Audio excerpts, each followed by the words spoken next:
So tonight I want to, as I always do, we always want to be a show that's going to keep you awake on what's going on here. I want to just share a few news items tonight. And the one thing that's in the minds of everybody now that we're not really moved on from the objects in the sky yet. Don't even begin to think they're moving on from that, because that's a whole nother thing that I'm going to cover a little bit more in depth on Monday night. And that is this, that whatever's going on in that, I can tell you one thing that is going on is a distraction. It is being used to distract you from other things that are going on that they're doing that they don't want you talking about. So because anytime everybody's all talking about the same thing and they're all saying the same thing, you need to be suspicious. And so that's where we're at on that. But the other thing that was really being neglected for a while, it's a very, very serious news item, and is getting more serious by the day, is what is going on in what's known as East Palestine. I thought it was Palestine, but everybody's pronouncing it as Palestine. But either way, I'm going to call it Palestine probably. But it is this train wreck is just literally, not trying to make a joke here, a train wreck. What's happening here? East Palestine, Ohio train wreck. It's the dioxin.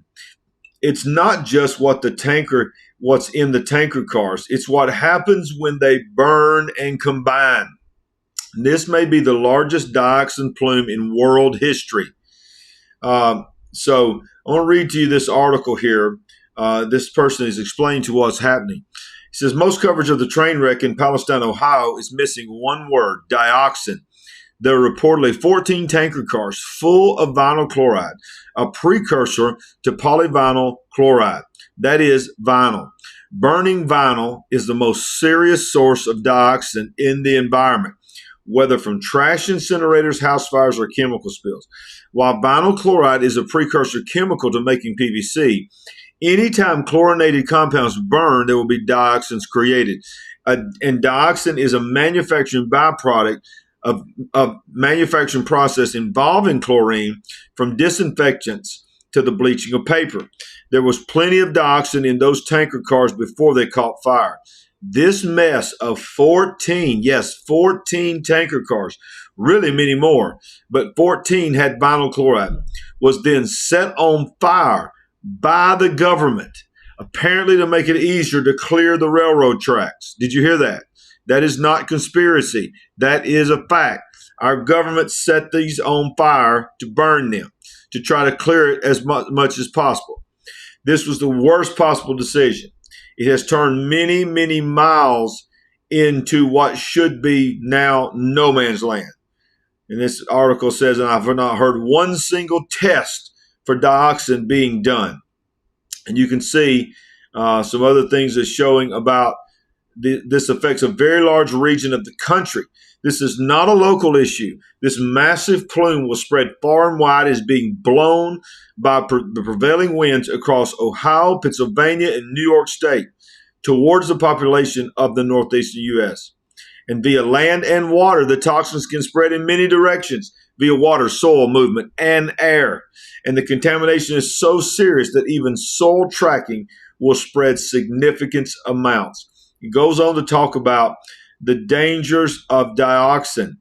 Let's continue. So we have, and by the way, let me just say this too, that while we're being distracted on these two, on this particular train wreck, two more trains derailed, of which one had a chemical spill in it. Okay, so we now have three major train derailments within the same week, and at least two of the three, of course, the major one being in East Palestine, Ohio, that is becoming one of the most horrible ecological disasters of a generation. And many people believe it's going to be an event that people will talk about for decades, of cancer and many things that are coming out of that. Then you have two more train derailments in the same week, of which one of them had hazardous chemicals on them as well. Let me just show you this as well, because it's not just that, it's other things as well that's happening. The second thing that's happening is this, is at the same time, is this not ironic, quote unquote, finger quotes here, air quotes? Arizona authorities, this happened today. Arizona authorities have issued evacuation and shelter-in-place orders after a nitric acid spill. A portion of Arizona freeway was closed in both directions Tuesday as a result of a crash and a hazmat suit, authorities said. Hazmat spill, authorities said. The State Department of Public Safety said the closure of Interstate 10 between Rita and Kolb roads in Tucson was extensive, urged motorists to avoid the area. A commercial truck tanker rolled over on the freeway, causing the spill. Let's watch a little bit of this. We're tracking developing news out of Tucson tonight, where a section of I-10 has been shut down for hours and will remain closed for the foreseeable future. A truck carrying hazardous materials overturned, causing a spill. Team 12's Bianca Bono is in the studio with us to tell us more about. You got the train wreck already. Yeah, guys, we've also learned the driver of that commercial vehicle that overturned has died. And the images coming out of the Tucson area right now are pretty shocking. Take a look. Yep. Look. This is strange. Oh, overturned something. Can't see. Wow. It absolutely looks like the train wreck, but it's a semi in the middle of the median. Look at this gas. A Twitter user sharing this video showing drivers pass through that orange-yellow toxic chemical as it is just pouring out of. So why am I showing you this? I'm showing you this to say that, I'm not necessarily saying that these two are linked, but I'm not saying that they're not. I'm just saying it's just crazy when you think about food distribution centers all over America are being burned to the ground. Chicken farms are being burned to the ground. You've got train derailments that are causing chaos in communities and making people sick and killing people, shutting things down because of that. You have trucks being overturned, putting toxins into the air. You got balloons. You got octagon things in the sky. You got our government shooting things down in Canada, shooting things down over Lake Huron. I mean, my goodness, y'all. There's all kinds of stuff going on right now that has never happened on this level in our lives. So what in the world is really going on? What in the world is really happening? What is the big deal? Is there a meteor coming towards us like we see in the movies, that's going to wipe out all humanity, and they don't want to tell you out of fear, so they're just doing everything they can to distract you? I don't know. I'm not saying that. But I'm telling you right now, something big is coming. You just need to hear me. Something big is coming. Because when this many things are happening and the narrative is the way it's been being handled, no. This is very, very serious. So, I had a couple other news items to cover tonight, but I want to get into this great trip that we've had. And by the way, if you hadn't hit that subscribe button, go ahead and do that now. Consider joining and becoming a partner with us as we go forth and try to be a voice in this day and age. So as you know, ladies and gentlemen, we have been on the trip of a lifetime. Sandy and I are so blessed and so honored that we were able to be in the Holy Land with Paul Begley and Paul Begley Tours. My God, Paul Begley is the real deal, y'all. He's such a man of God, so humble, such a great man of God. If you don't follow his channel, I suggest you search Paul Begley on YouTube and follow, because he is on the cutting edge. But today we went to 2 or 3 different very, very significant places. Now, when I first heard that we were going to especially this first one, I didn't know what to think, because I had never I knew about this place, but I didn't know about what we were going to find when we get there. Now, if you know about the 12 tribes of Israel, then you know about the tribe of Dan. And the tribe of Dan was very well known to be a demonic tribe. There was a lot of demonic things that happened in the tribe of Dan. In fact, one key thing about Dan of the 12 tribes of Israel is that when the 144,000 are mentioned in the book of Revelation, Dan is conspicuously missing. Okay, he's not listed as someone who is going to that's going to be sealed. So we went to the tribe of Dan. We climbed the mountain. We went up high and climbed the mountain. It was cold up there, and we went to the tribe of Dan and went to this thing called Tel Dan. Tel Dan, not Tel Dan. It's Tel Dan because like Tel Aviv, which means the area of Dan. So. And it's a nature park that we went to. And I'm going to show you some video of this. We went on a walk. It was like 2.5, probably over 2 hours of walking through the woods to see these things that are in Dan. So let's watch this.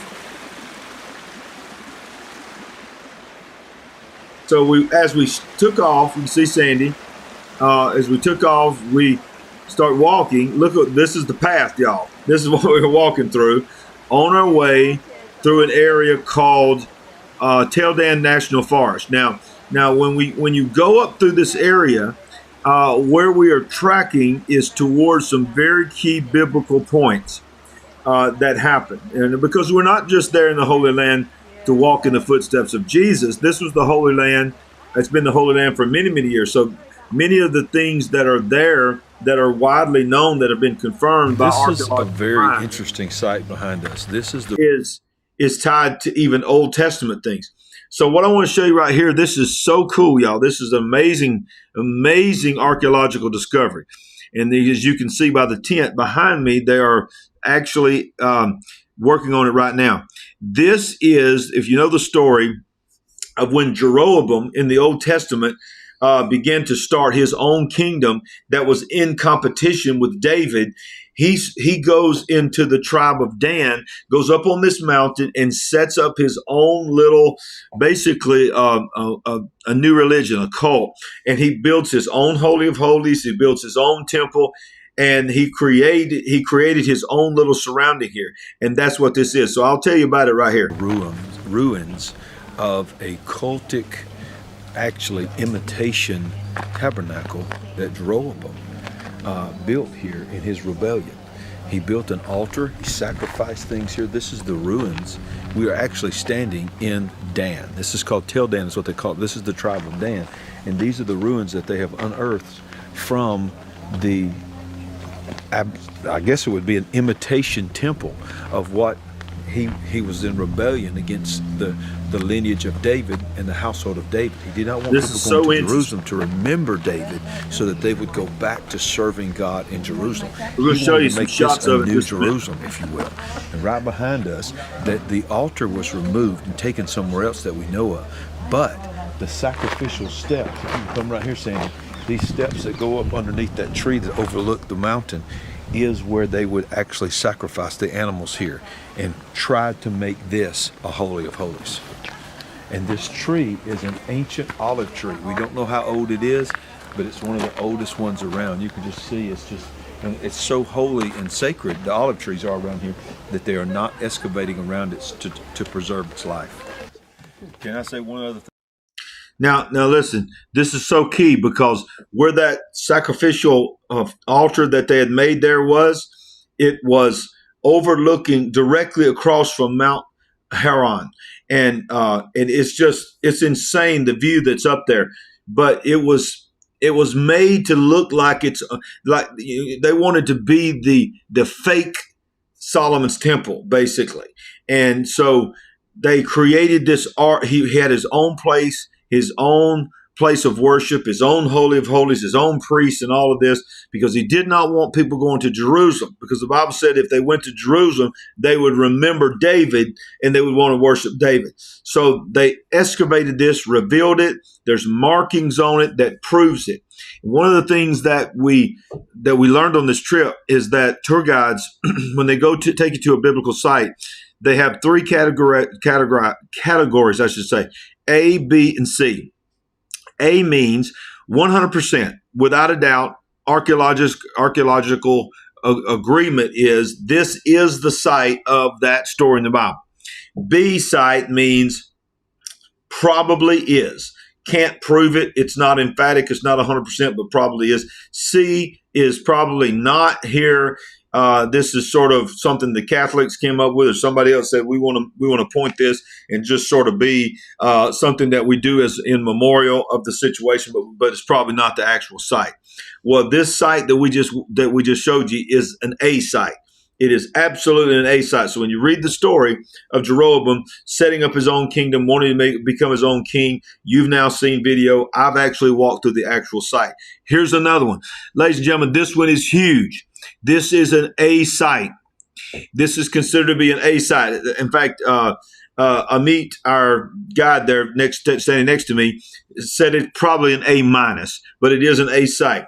And that is the story in the Bible in the Old Testament when different tribes around Sodom and Gomorrah kidnapped Lot and came in and stole some things and then took Lot, kidnapped Lot. Abram found out that Lot, his nephew, had been taken, and he went and fought, and he went into the area of Dan. And when he went into the area of Dan, he went in there to free his nephew. Well, just listen. This is incredible because they have now uncovered the only spot it could have been where it says that he entered into a gate searching for his nephew and received his nephew. It has been unearthed. It is thousands upon thousands of years old. It is an A site that where I'm standing, the battle between Abram and the people of his family that he mustered to be a bunch of soldiers just out of his household to go get his nephew happened right there on that green line right behind me where the green grass is and the little trees are happening. He tells us that is absolutely where the battle, where Abram, y'all, which will become Abraham, fought and freed his nephew. About Dan, I want to just remind you guys about Dan, where we're at. Dan is very unique in the tribes because it is. I want you to understand what I'm trying to share with them. I've already taught some things on what I just told you, but now I'm talking about why Dan is so important because it was such a demonic area. It was extremely pagan, and it was many demonic practices happened here. And even some theologians, I don't particularly subscribe to it, but some theologians believe that the Antichrist is going to come from Dan. That's going to be tracked to Dan because of the pagan rituals. And another interesting thing, and I'd be curious to know your thoughts, is that when the 144,000 Jews that are mentioned in the book of Revelation from the 12 tribes of Israel, Dan is not mentioned. And so there's a lot of theories about why. So that's an end times prophecy. That is not back then, but it's a future prophetic event where this region was not mentioned in the 144,000 Jews. But then he also says, I defeated. So then this is the other key thing about the tribe of Dan and the area of Dan. This is so important. This may not seem big to you, but these sites are big because in 3 sites here, on the journey that we walk through this trail in the tribe of Dan, we have archaeological proof of A sites, meaning 100% these are the biblical sites of the story of Jeroboam, then of confirmation of Abram and Abraham and Lot in the battle. And then the third site where we're at right now was just down at the bottom of the hill, which was another village that was built.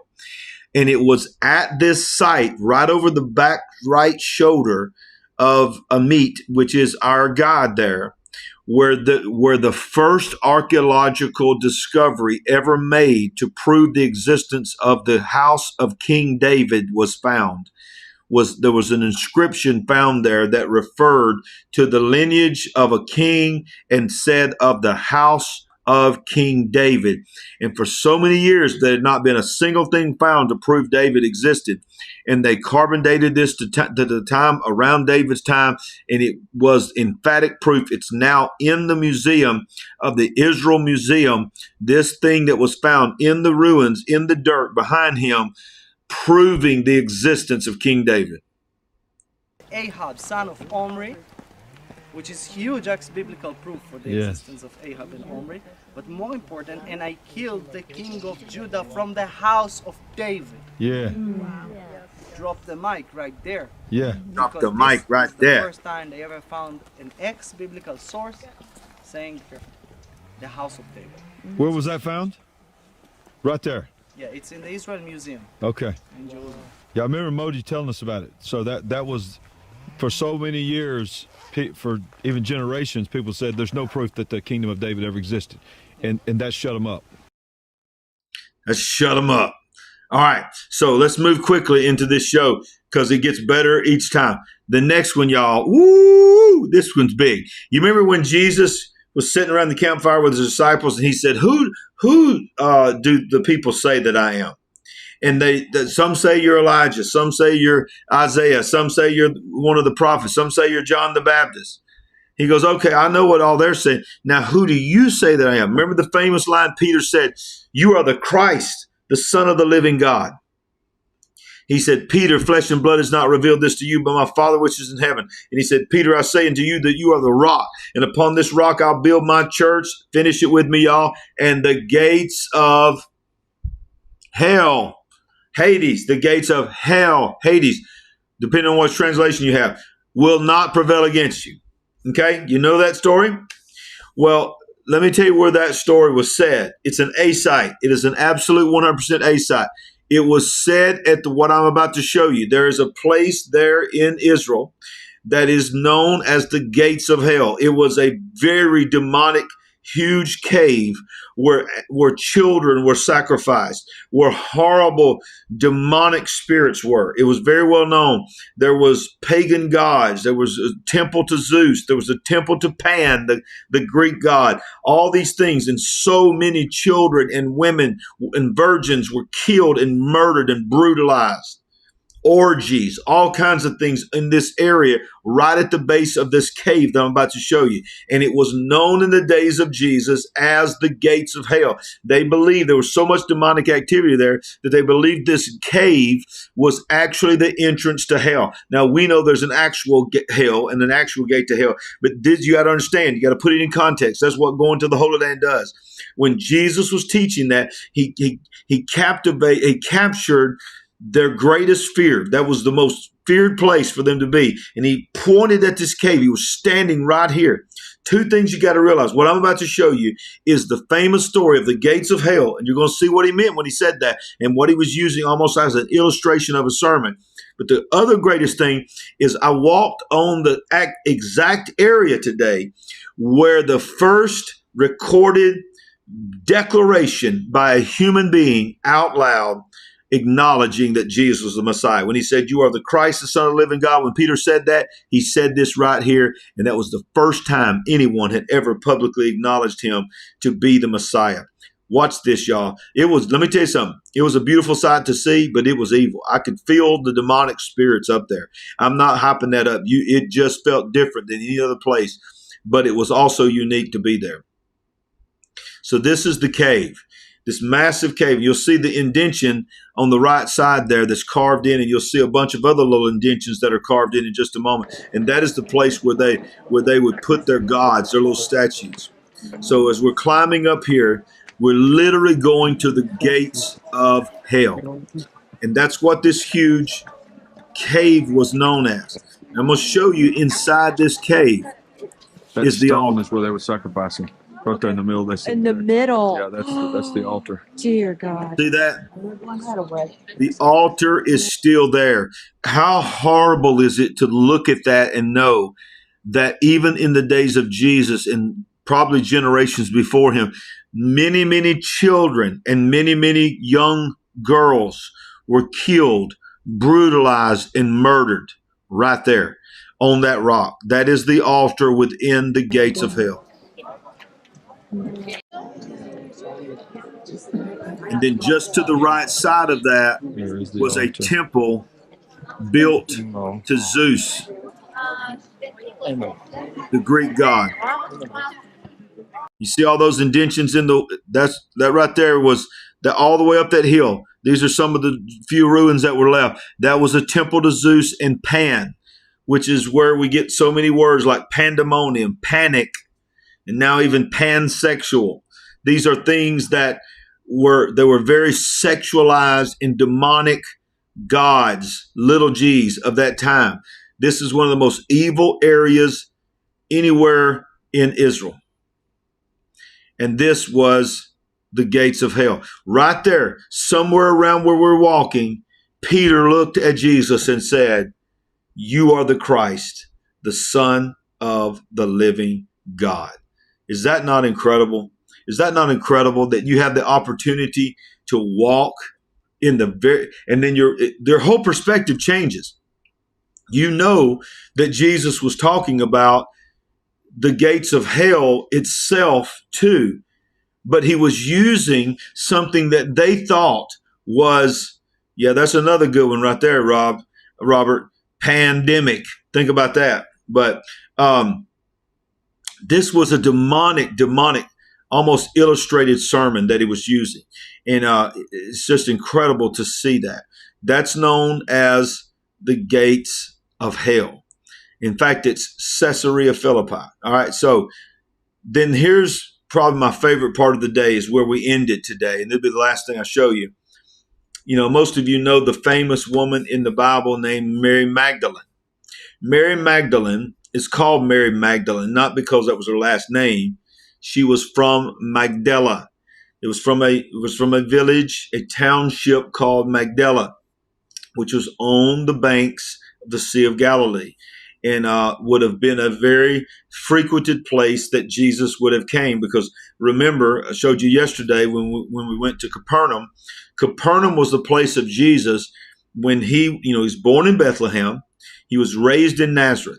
And when he got baptized by John, his cousin, went into the temple, found the scroll of Isaiah, said, "The Spirit of the Lord is upon me," preached the gospel. He made everybody mad. And Nazareth didn't want him anymore. So Nazareth ran him out. Jerusalem didn't want him. But Capernaum said, "Come over here and be with us." So Capernaum opened their doors to Jesus. So Jesus lived in Capernaum for his ministry years, for those 3.5 years. And other than the occasional going into Jerusalem for the feast and so forth, most of the miracles that you read that are in Scripture were done around the Sea of Galilee, on the Sea of Galilee, and in the villages around them. One of the villages was a place called Magdala. And Jesus was a rabbi. He was a teacher. So he would go into the synagogues. The Bible said he taught in every synagogue in the Sea of Galilee area. One of those synagogues was Magdala. So when he went to Magdala to teach there, that is when he ran into Mary. And Mary Magdalene, Mary of Magdala, became one of the most famous followers of Jesus Christ. Well, they just recently unearthed an A site, a 100% for sure Magdala. It is a massive facility now that they have open to the public, and it is Magdala. So it's the next to the last day, and I'm so thankful that we had the opportunity here at Magdala, where Mary Magdalene followed Jesus and where he would have come and taught. Behind me is the Sea of Galilee. Across from this lake is Capernaum. This is the whole entire region of Jesus. This is where the 3.5 years of his ministry life was spent, other than the occasional trips to Jerusalem and, of course, the last week of his life. This is the water that he walked on. This is the water that he told him to cast the nets on the other side. So many things happened right here in this water. So many things happened on this bank. This is what they call an A site, not a B site or a C site. A 100% assurity that this is Magdala. This would have been a synagogue that Jesus would have taught as a rabbi in this area. So that means it's mind-boggling to think any place on this shore, and then this is where Magdala is. So right here in this area, he would have brought his boat. He would have got out of the boat. He would have walked onto this land, headed towards the synagogue into the city as a rabbi to teach in the synagogue. It is overwhelming to think that we are literally standing and walking where Jesus stood and walked. Wow. And this is the ruins of Magdala. And this, ladies and gentlemen, is the synagogue. They've put a roof over it. They've put a structure over it to protect it from the elements. But right in the center, I don't know if you can see it, right in the center of towards the right of the screen there's looks like a little, almost like a table. That is known as the Magdala stone. And that's a replica. Everything else around it is the actual stone. But the replica, the Magdala stone was so worth so much that they are now touring it around the world right now in a museum presentation, and that's a replica of it made of stone. Everything else that you see in the picture here is the unearthed actual ruins, but that was the place where they would put the scroll. I want you to get this, y'all. You can just imagine standing here being overwhelmed by what I'm about to tell you. That Magdala stone is like a little table. And that is where Jesus, not possibly, 100% sure, Jesus, you are looking at a picture. My God, I'm feeling the Holy Ghost right now. You are literally looking at a screenshot in a picture. And I want you to imagine, over to the right-hand side of that opening in the middle would be where Jesus walked into that synagogue. The scrolls, they showed us where the scrolls would have been hung. He would have taken the scrolls. He would have walked to that little table in the middle. He would have laid the scrolls out on it, and he would have begun to teach the Torah, to teach his word. Hey, let's get real deep. To teach himself, because he is the word. And somewhere on those benches around the side, this is the original stone. Nothing has been restored. This is what was unearthed. The family of Mary Magdala was there.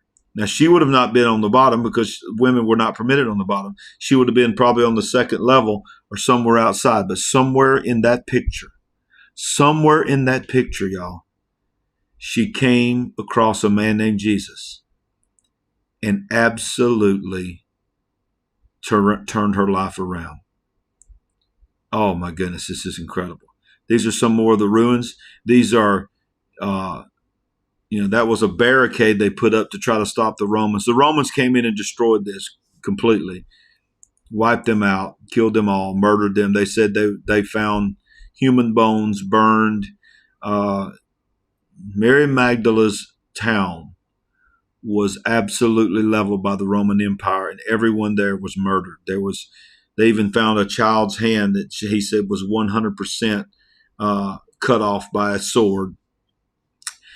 But it was such a massive facility. It's just a sprawling facility that goes over and over. It's a big, big area.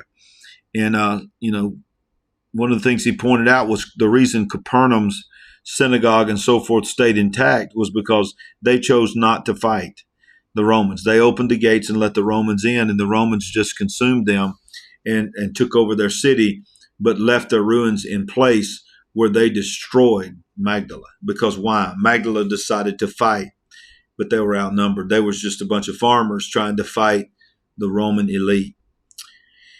But it's just so amazing, y'all. When I realized, I'm not just looking at a dramatic representation. Somebody's not just acting out something at a theater. I am looking at a place where I was looking at the dirt and I was like, right there, right there, right there, right there. The sandals of Jesus actually walked. It's incredible, y'all. It's changed everything for me. It's changed my perspective of Scripture in so many ways. I have images in my mind now. When I think about Jesus facing the devil in the wilderness, I'll never, ever, ever not be able to see the wilderness of what it looked like when he was in isolation. I'll never preach the story of him walking on the water, casting the net on the other side. When he told them to cast the net on the other side, and they brought in fish of every kind, without thinking of the Sea of Galilee. It's just mind-boggling. And I know that many of you so yearn to be here. And I'm 55 years old. I've been wanting to come here for probably 30 years. I hope it don't take you that long. But I'm encouraging you, no matter how long it takes. If you can't come next year, you can't come the year after that. If you can't come for 10 years, never give up on the fact that as long as you're able to walk, as long as you're able to breathe, determine as a child of God, at least one time in your life, to come to the Holy Land. Now, I'll just tell you this. The next couple of times I come, I'll probably come with Paul to learn. But one day in the future, I'll lead a team here as well, and I'll take a bunch of you with me. But purpose in your heart, purpose in your heart. If you'll say yes to God, you'll get your passport, you'll do everything you got to do, and then you start sharing it with people. God will take care of the rest. If it's your time to go, he'll make it happen. If it's not your time to go, he'll make it happen the next time. But I believe it's God's will for you to be here. And I want to close by saying this. I want to go back to this real quick, and I want to just put this on the screen. And I just want to stop right there. And I want to show you one more time that demonic altar at the gates of hell. And I want to remind you, while that screen image is before you, Jesus said, the gates of hell shall not prevail against you. But he didn't stop there. He said, I'll give you the keys to the kingdom. Whatever you bind on earth shall be bound in heaven. Whatever you loose on earth shall be loosed in heaven. So I want to pray for you. And I want to tell you, no matter what you're going through, the gates of hell shall not prevail against you. That is just a rock now. I know what it's done in the past. I know what's happened there was demonic. But God's power is greater than anything that ever happened in that cave.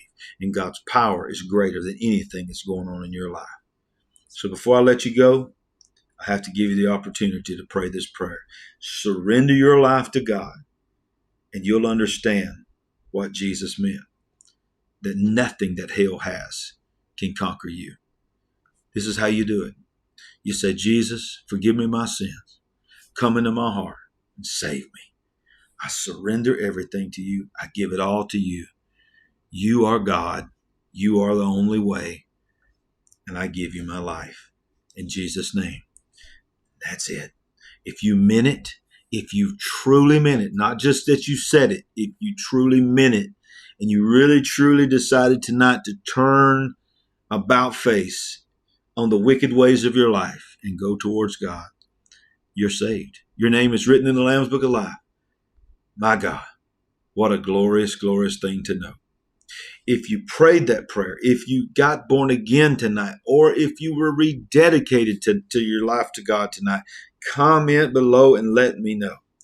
And if this broadcast blessed you, if these shows are blessing you, it is important that you just take a few seconds, hit that like button, hit that subscribe button, and comment down below and share it with as many people as you can.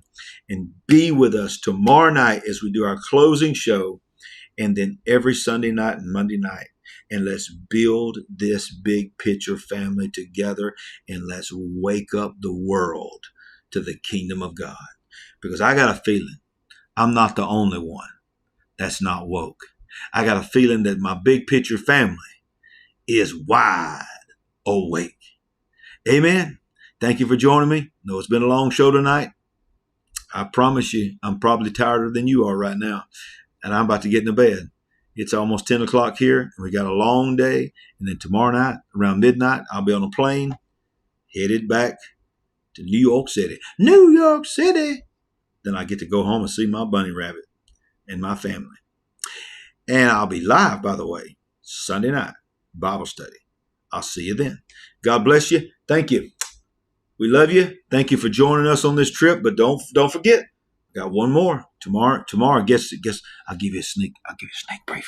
Shh! Don't tell nobody. Here's a sneak preview. Tomorrow, I'm going on Mount Carmel, where Elijah called fire down from heaven. I'm going to stand exactly where the altar was. And I'm going to look across there where Jezebel and Ahab was. And I'm going to look down in the valley of Megiddo where the Battle of Armageddon is going to be. Oh! It's going to be a way to close it out. God bless you. I'll see you tomorrow night. Don't forget. And always remember, we're not woke, but we are certainly awake. God bless.